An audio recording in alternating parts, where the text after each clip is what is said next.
Hello everyone, welcome to my Sara academy channel.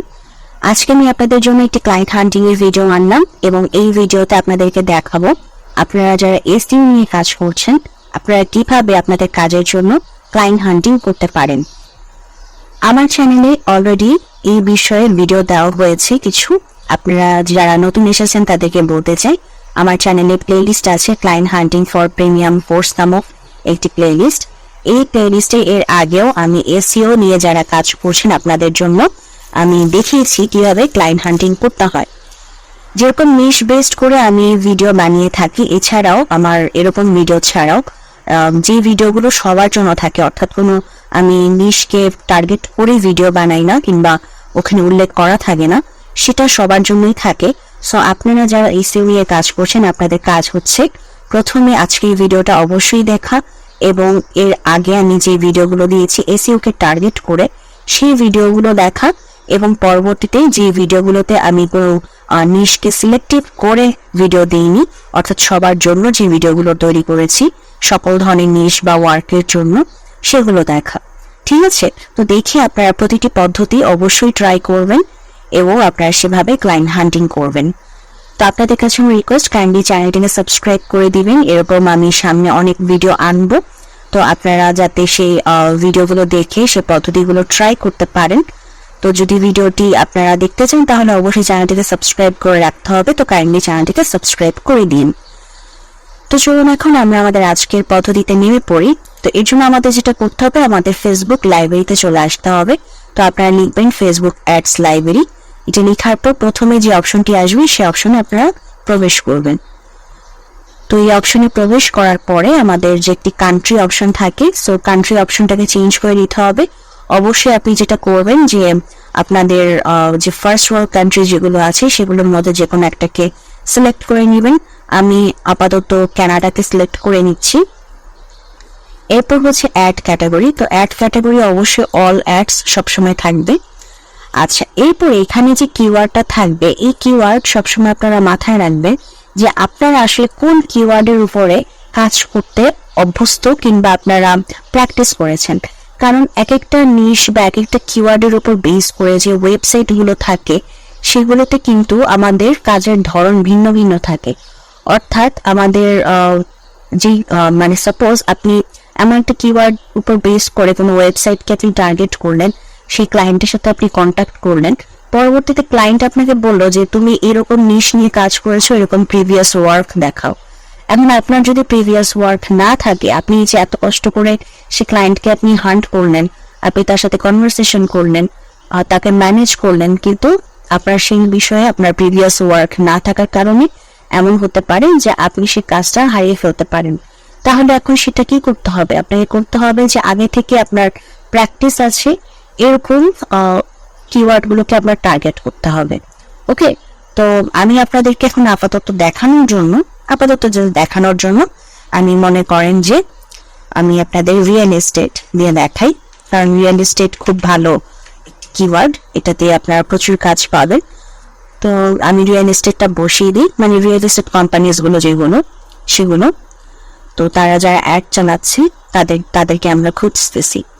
এখন add চালাচ্ছে যারা, আমরা তাদেরকে কেন খুঁজতেছি এটার পিছনে আমি ব্যাখ্যা আপনাদেরকে অবশ্যই দিব, তবে ভিডিওটি দেখতে থাকুন, ব্যাখ্যাটা অবশ্যই আছে এবং যেটা বলে আপনি বেসিক্যালি আপনার ক্লায়েন্টকে ম্যানেজ করবেন।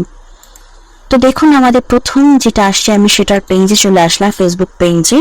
আমরা যে ফেসবুক পেজে চলে আসি, তো এখানে ফেসবুক পেজে আসার পর এখন আমাদের কাজ হচ্ছে তাদের ওয়েবসাইটটাকে ফাইন্ড আউট করা। এই যে তাদের ওয়েবসাইটের লিঙ্কটা আছে, চলে যায় ওয়েবসাইটে।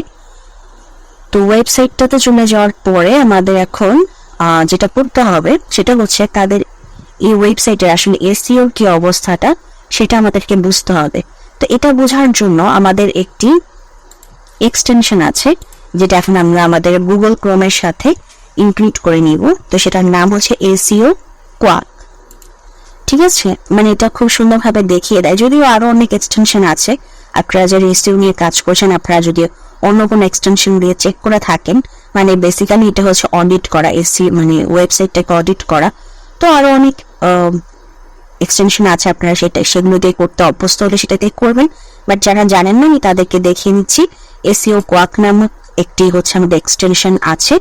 তো আমার অলরেডি খুব সম্ভবত দিস আইটেম ইজ ইনঅ্যাক্টিভ। আচ্ছা, আমার অলরেডি আছে, আমি রিমুভ ফ্রম ক্রোম করে দেখে আগে, হ্যাঁ, তাহলে আপনাদের জন্য বুঝতে অসুবিধা হবে। তো এই যে ফার্স্টে যদি আমি এরকম সার্চ করে এখানে আসি, এরকম অ্যাড টু ক্রোম দেখাবে, তো আমি অ্যাড করে দিব। তারপরে এই যে অ্যাড এক্সটেনশন, এটাতে ক্লিক করব, তাহলে আমার যেটা হবে যে আমার এক্সটেনশনটা আমার গুগল ক্রোমের সাথে ইনক্লুড হয়ে যাবে। আচ্ছা, তো এখন আমি এটাকে পিন করে দিই যাতে ইজিলি আমি এটাকে পেয়ে যেতে পারি। ওকে, আচ্ছা, তো এখন আমরা কি করব, ওই যে আমাদের যে ওয়েবসাইটটা ছিল সেই ওয়েবসাইটটাকে আমরা চেক দিব যে এটা আসলে আমাদের এসইও যে সিচুয়েশন সেটা আসলে কি অবস্থায় আছে। তো সেটা আমাদের কি করে দিবে, সেটা আমাদের এসইও ওয়ার্ক আমাদেরকে করে দিবে। এটাতে ক্লিক করব, তারপর এই যে ডায়াগনোসিস এটাতে ক্লিক করব, তাহলে হচ্ছে আমরা আমাদের সব সমস্যা পেয়ে যাব। তো দেখেন তাদের আসলে কি কি সমস্যা আছে। এই যে দেখেন পেজ এসইও অডিট, এটা করার পর তাদের আসলে আমি কি কি সমস্যা পাচ্ছি তারা মেটা ডেসক্রিপশন দেয় নাই। সো আপনি এই জিনিসটা পয়েন্ট আউট করতে পারেন যে মেটা ডেসক্রিপশন কিন্তু খুবই গুরুত্বপূর্ণ একটা ওয়েবসাইটের জন্য, তারা সেটা দেয় নাই, তো এটা দিতে হবে। তারা অল্টার টেক্সট দেয় না, এটা কিন্তু মানে খুবই একটা গুরুত্বপূর্ণ ভুল তারা করছে বলতে পারেন, কারণ ইমেজের মাধ্যমেও কিন্তু র্যাঙ্ক করা পসিবল। ইমেজকে যদি র্যাঙ্ক করাইতে পারেন তাহলে ইমেজের মাধ্যমে আপনার ওয়েবসাইট র্যাঙ্ক করা পসিবল, তো সেটা তারা করে নাই। তারপর স্কিমা দেয় নাই, স্কিমা তো অবশ্যই অ্যাড করতে হবে। তো আর বাদ বাকি সবকিছু ঠিকঠাক আছে। তো যেগুলো এরর সেগুলো আপনি ঠিক করার জন্য বলতে পারেন, অথবা যেগুলো ওই যে ওয়ার্নিং আসতেছে সে ওয়ার্নিং গুলো ঠিক করার জন্য আপনি বলতে পারেন। তো এই যে তার পেজটা আপনি অডিট করলেন, তার ওয়েবসাইটটা আপনি অডিট করলেন, তার হোম পেজটা বেসিক্যালি এটা হোম পেজটাকে আপনি অডিট করলেন, অডিট করে আপনি হয়তো আপনি হোম পেজটার কথা বলতে পারেন, অথবা বাকি সবগুলো পেজ এরকম 1 বাই 1 করে এই যে এখানে আরো যত পেজ আছে এই সবগুলো পেজের কি কি সমস্যা সবগুলো নিয়ে আপনি তাকে একটা ফাইল রেডি করে দেন। এটা অবশ্যই হচ্ছে কথা বলা যখন আপনি তাকে ম্যানেজ করে ফেলবেন, মানে আপনি আপনার মেসেজটা এরকম থাকবে যে আপনি তার ওয়েবসাইট নিয়ে স্টাডি করেছেন, আপনি কিছু প্রবলেম ফাইন্ড আউট করেছেন। এখন মানে আপনি আপনার ক্লায়েন্টকে বলবেন যে আপনি যদি সে প্রবলেমগুলো সলভ করেন তাহলে আপনার বিজনেসের আরো গ্রো হওয়ার পসিবিলিটি আছে। আপনি কি জানতে চান আপনার কি কি সমস্যা আছে এবং আমি আপনাকে সমস্যাগুলো সমাধান করে দিতে পারি।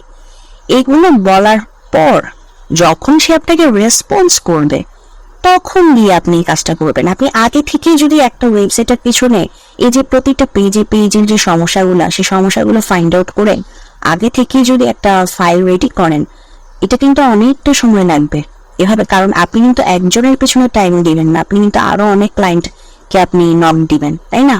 তো সে যখন আপনাকে রেসপন্স করবে তখন গিয়ে আপনি কাজগুলো করবেন।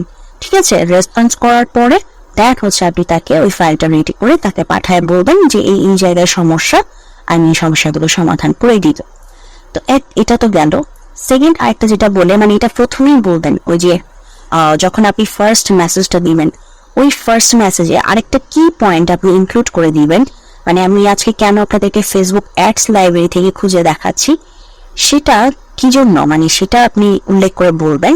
দেখুন আপনি তো ফেসবুকে অ্যাডস চালাচ্ছেন, খুব ভালো কথা, যার কারণে আপনার ফেসবুকের মাধ্যমে আপনার হচ্ছে যে আপনি ক্লায়েন্ট পাচ্ছেন, আপনার বিজনেসের একটি ডেভেলপমেন্ট হচ্ছে।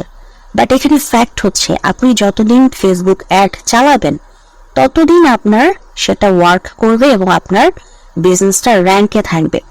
আপনি যদি ফেসবুক অ্যাড একবার বন্ধ করে দেন তাহলে কিন্তু আবার সে র্যাঙ্কটা হারাবে। তো আপনার কাজ হবে বা আপনার উচিত হবে আপনার বিজনেসটাকে অর্গানিক্যালি র্যাঙ্ক করা, আর অর্গানিক্যালি র্যাঙ্ক বেসিক্যালি এসইওর মাধ্যমে হয়। দেখেন একটা ফেসবুক অ্যাড চালাতে আপনার ফেসবুক অ্যাডেরও খরচ পড়ে, যে ফেসবুক অ্যাড রান করে দিচ্ছে তাকেও কিন্তু একটা কস্ট দিতে হয়, মানে বায়ারকে। বাট এসইও যারা করে অর্গানিক্যালি যেহেতু র্যাঙ্ক হয় সেই ক্ষেত্রে গুগলকে কোনো প্রকার মানে টাকা পয়সা দিতে হয় না, বাট যে এসইওর কাজটা করতেছে তাকে শুধু পেমেন্ট করতে হয়। তো এই বিষয়গুলো আপনি তাকে বুঝাতে পারেন, বুঝিয়ে তার কাছ থেকে কাজটা নিতে পারেন। এই জন্যই আজকে আমি ফেসবুক অ্যাডস লাইব্রেরি থেকে আমাদের আজকে ক্লায়েন্ট হান্টিংটা দেখালাম। তো যারা হচ্ছে কি পদ্ধতি অলরেডি ট্রাই করেছে তারা কিন্তু রেজাল্ট পেয়েছে, ভালো রেজাল্ট পেয়েছে। আমি আমার পরিচিত এসইও এক্সপার্টদের কাছ থেকে এই তথ্যটি নিয়ে আপনাদেরকে সম্পূর্ণ ফ্রিতে দিয়ে দিচ্ছি। তারা অনেকে আছে এই জিনিসটা হচ্ছে কোর্স পারচেজ করে জানতে পারছে, ফ্রিতে জানতে পারে না, কিন্তু আমি আপনাদেরকে ফ্রিতে জিনিসটা জানিয়ে দিলাম।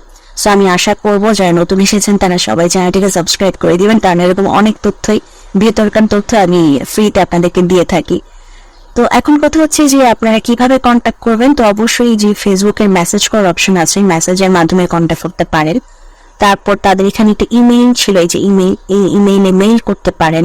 এই যে ফোন নাম্বার আছে এখানে হোয়াটসঅ্যাপ করতে পারেন, আপনাদের যাতে বিজনেস নাম্বার আছে হোয়াটসঅ্যাপের, আপনারা ফোন নাম্বারে হোয়াটসঅ্যাপ করতে পারেন। তারপর এখানে যে ইনস্টাগ্রাম আছে, যদি ইনস্টাগ্রামে মেসেজ করার অপশন থাকে, একটু দেখি, যদি ইনস্টাগ্রামে মেসেজ করার অপশন থাকে তাহলে ইনস্টাগ্রামে মেসেজ করতে পারেন, এই যে দেখেন। সো অনেক কিছু অপশন আছে, আপনারা এই সবগুলো পদ্ধতির মাধ্যমে তাদের সাথে কন্ট্যাক্ট করে এই বিষয়গুলো জানাবেন।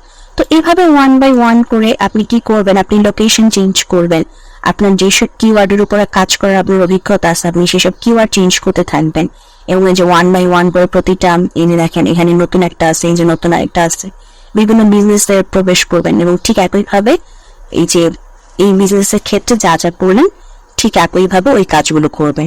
ঠিক আছে, তো এটাই ছিল আমাদের আজকের ভিডিও। তো যদি ভিডিওটি ভালো লাগে অবশ্যই ভিডিওতে লাইক দিবেন, চ্যানেলটিকে সাবস্ক্রাইব করবেন।